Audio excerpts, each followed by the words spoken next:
नमस्कार, आप देख रहे हैं मेवाड़ क्रांति। मैं हूं धर्मेंद्र शर्मा। आज हम सलूम्बर के राजकीय बालिका उच्च माध्यमिक छात्रावास विद्यालय में आए हैं। यहाँ की जो कलाकृति और प्राकृतिक वातावरण में इस विद्यालय का जो संचालन है उसके बारे में जानते हैं और जनजाति बालिकाओं के लिए यहाँ पर किस प्रकार की सुविधाएं हैं, किस प्रकार का शिक्षण है और किस थीम के साथ आज यहाँ पर कार्य हो रहा है उसके बारे में अवगत होंगे।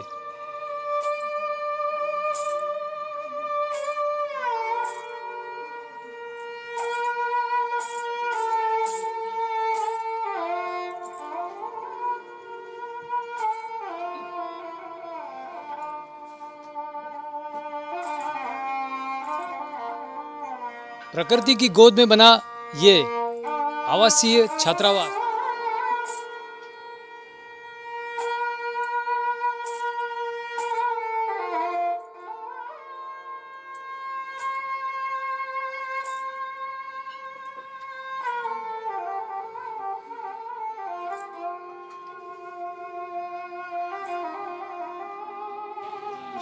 यह है छात्रावास का कंप्यूटर कक्ष। शिक्षकों का कहना है कि ये नकारा पड़ा हुआ था, जिसे रंग रोगन करके नया रूप, नया आकार दिया है, जो बच्चों को पढ़ने के लिए विशेष रूप से आकर्षित करता है।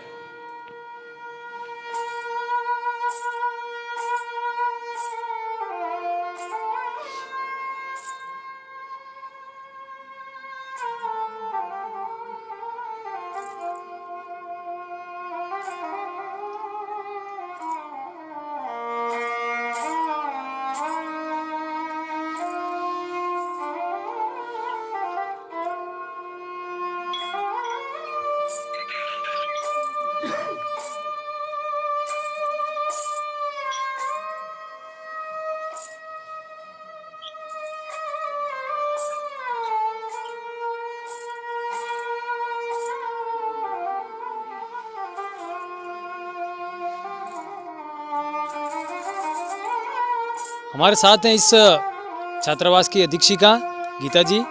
गीता जी, बताइए कि विद्यालय में और हॉस्टल्स में कितनी बालिकाएं अध्ययनरत हैं और उनके लिए क्या क्या सुविधाएं सरकार ने उपलब्ध करा रखी हैं। 350 बालिकाएं जो अध्ययनरत है और सरकार ने यहाँ पे खाने पीने की, रहने की सभी सुविधा दे रखी है और हर सप्ताह में मेनू के अनुसार अलग अलग मतलब खाना बनता है। प्रत्येक कक्षा में कितनी बालिकाएं अध्ययनरत हैं? 50 बच्चे हैं। खाने में विशेष क्या मिलता है पौष्टिक बच्चों के लिए?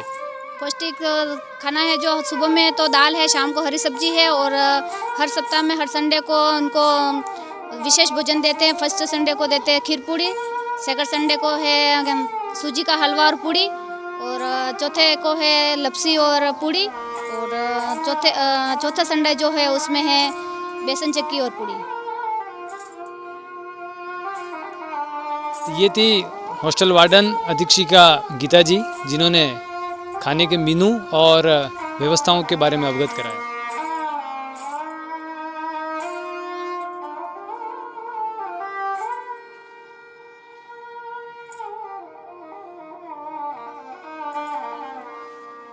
हमारे साथ हैं जनजाति बालिका आवासीय विद्यालय के व्याख्याता मधुकर जी वर्नोती। आपका बहुत बहुत स्वागत और अभिनंदन मेवाड़ क्रांति पर। आपने जो ये कला इन दीवारों पर वर्णित की है, क्या इसके पीछे थीम रही है? किस उद्देश्य के साथ इन दीवारों को आपने इतना ज्वलंत और जिंदा और हंसती हुई दीवारों को बनाया है? सर्वप्रथम तो मेवाड़ क्रांति चैनल का बहुत बहुत स्वागत। ये आपने हमारे छोटे से कार्य को स्थान दिया। कोरोना काल में बच्चों को पढ़ाई तो हम तो ऑनलाइन करवा ही रहे थे, लेकिन जो समय बच रहा था तो उसका प्रयोग हम किस प्रकार सृजनात्मक कर सकें, इस थीम को लेकर पूर्व के प्रधानाध्यापक हमारे श्री लक्ष्मीनारायण जी आमेटा का विचार था कि जनजातीय आवासीय विद्यालय क्यों न हम दीवार का कोई एक दीवार या ऐसा कक्ष तैयार करें जिसमें आदिवासी अंचल की झलक मिले। इसी थीम को चलते हुए सर्वप्रथम हमारे मन में आया कि कौन सा कलर लें। तो आप देख रहे हैं कि ये कलर जो गाँवों में मिट्टी से लेपा जाता है। इस प्रकार का कलर हमने एमल्सन चयन किया। उसके बाद जो ठेठ आदिवासी क्षेत्र की जो कलाकृतियाँ हैं, वर्ली पेंटिंग्स जो बनाती हैं, उनको ही हमने इस दीवार पे आकार दिया है। आप ये देख रहे हैं जैसे नृत्य करते हुए विभिन्न प्रकार के जीव जो बनाते हैं, वाइट कलर से ये बनाए हैं। ये महिला आप देख रही है जैसे तीर कमान लेके आदिवासी अंचल का। इस प्रकार की आप दीवार पे आप देखेंगे तो विभिन्न प्रकार की आदिवासी कलाकृति और साथ में हंसती हुई बालिकाएं हैं, ढोलक बजाते हुए चित्र है, तीर और कमान से लेते हुए चित्र है, उधर आप नृत्य करते हुए ढोलक पे आप देख सकते हैं। तो इस प्रकार की कलाकृति हमने ली और मन में ये संतोष है कि कुछ जो भी जानते हैं कला के क्षेत्र में, जो विरासत में परिवार से मिला है, पिताजी भी अच्छे कलाकार हैं, है ना, चित्रकला विधा में, गायन विधा में, तो बचपन से ही वो देखते हुए आए हैं और वही कुछ हमने जो सीखा है देखते हुए, और एक रुचि भी है मेरे अंदर, तो वो किसी न किसी कार्य के रूप में परिणत आप देख ही रहे हैं।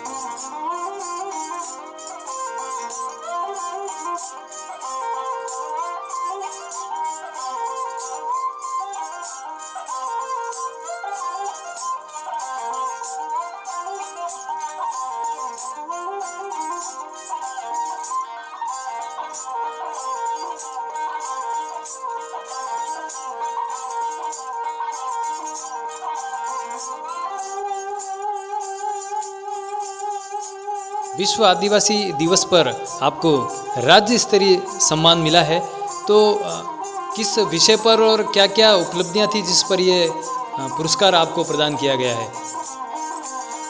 वैसे मैंने कार्य कोई बड़ा तो नहीं किया है, लेकिन मैं टीएडी विभाग का, है ना, मैं आभार व्यक्त करता हूँ कि छोटे से कार्य को उन्होंने अपने स्थान दिया। राज्य सरकार ने, टीएडी विभाग ने 9 अगस्त विश्व आदिवासी दिवस के दिन मुझे राज्य स्तर पर सम्मानित किया, श्रेष्ठ परीक्षा परिणाम के लिए और शैक्षिक प्रशैक्षिक योगदान के लिए मुझे। रेजिडेंशियल स्कूल है, आवासीय विद्यालय है, इसकी कल्पना हमारे प्राचीन जो गुरुकुल होते थे उनके आधार पर किया गया है कि शिक्षा का कोई एक ऐसा केंद्र होना चाहिए जहां बच्चे गुरु के सानिध्य में रहें, उसकी नज़रों में रहें, और उसी उद्देश्य से इस वंचित वर्ग की जो बालिकाएं हैं आदिवासी समाज की, उनके लिए इस छात्रावास और स्कूल का संचालन किया जा रहा है। तो आपने और हमने देखा किस तरह से जनजाति आवासी इस छात्रावास को नया रूप दिया गया है, किस थीम के साथ यहाँ बालिकाओं के सर्वांगीण विकास के लिए शिक्षक कार्य कर रहे हैं। बहुत बहुत धन्यवाद और साधुवाद है ऐसे आचार्यों का जो इन बालकों की उन्नति के लिए कार्य कर रहे हैं।